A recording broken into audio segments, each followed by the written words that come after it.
আজি আমি জুবিন দাৰ সমাধি ক্ষেত্ৰত আছো। এতিয়া ৰাতি কেইটা বাজিছে? প্ৰায় 11টা বাজিছে। যিহেতু মোৰ মাৰ হাতখন ভাগিছিল আৰু এতিয়া অপাৰেশ্যনৰ পৰা আমি ডিচাৰ্জ লৈ ঘৰলৈ যাবৰ কাৰণে ওলাই আহিছিলোঁ।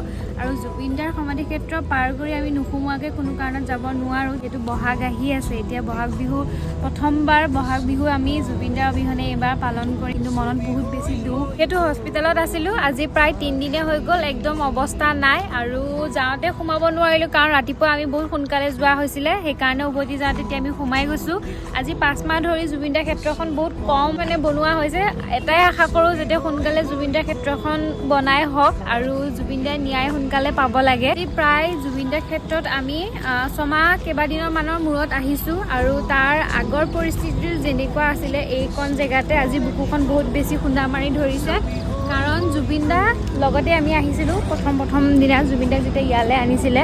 বুকুখন সঁচাই বহুত বেছি খুন্দা মাৰি ধৰিছে কাৰণ যিহেতু বহাগ বিহু আহি আছে, জুবিন দাৰ অবিহনে এইবাৰ প্ৰথমবাৰ। লাষ্টত আপোনালোকে কমেণ্টত লিখিব জয় জুবিন দা। জুবিন দা আমাৰ বাবে সদায় অমৰ, তেওঁ আমাৰ হৃদয় সদায় আছে।